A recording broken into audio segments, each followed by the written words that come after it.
The brilliant film. I hope you've all seen it. Have you seen the brilliant film In Draft by Danny Miller? Yeah.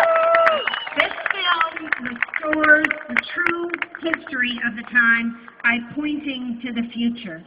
It is a history that is actively alive. It is a teach-in. And what it points to that was not there before was the story of SDS organizing for years before May 4th, 1970. The Black United Students, incredible story of organizing, of mobilizing, of resisting the repression that came their way, of understanding the forces at work, of going after the Oakland Police Department, the militarization of universities, the racism that faced students then.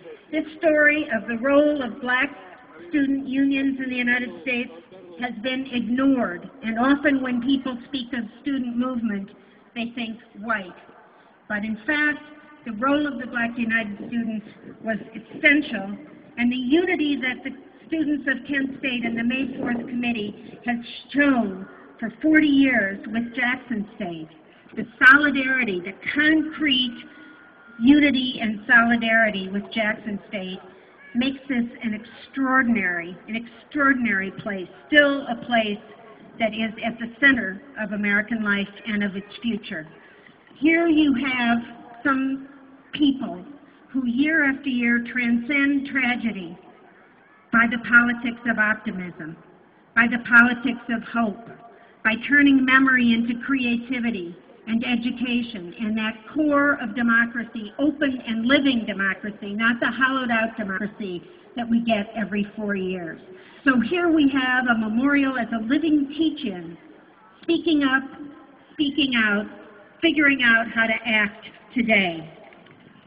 At the time when Richard Nixon, Kissinger, and their minions gave that fateful talk on April 30th, 1970, when hundreds of Americans and thousands of Vietnamese were dying every week, he declared war on Cambodia and on the student and youth movements in the United States simultaneously. And I'm only going to read his words 1 minute to see if it sounds familiar to you. This is not, he said, as he decided to launch saturation bombings of Cambodia, up to 60,000 pounds of bombs each, 120 strikes a day. This is not, he said, an invasion of Cambodia.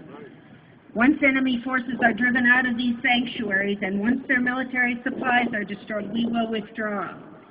That was 7 years into the Vietnam War when he expanded the war formally and gave that promise of immediate withdrawal.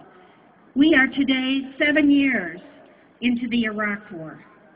7 years into the Iraq War, and almost 9 years into what is now the endless war in Afghanistan.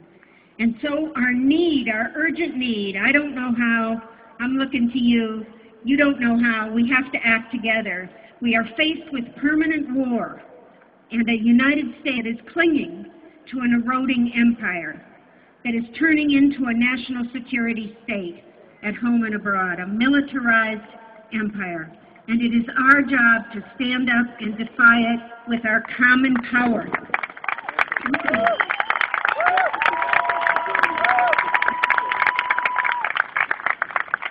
You know that the report, the Presidential Commission on Campus Unrest said the nation was driven to use the weapons of war on its own youth.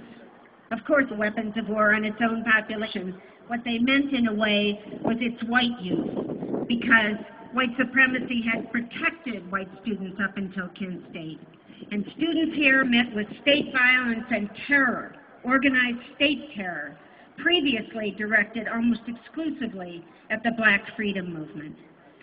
But interestingly, in the wake of that use of terror here, not only did Kent survive and restore itself, but not only did Jackson State survive and restore itself, but it unleashed, not fear, but the largest student rebellions and uprisings ever in United States history.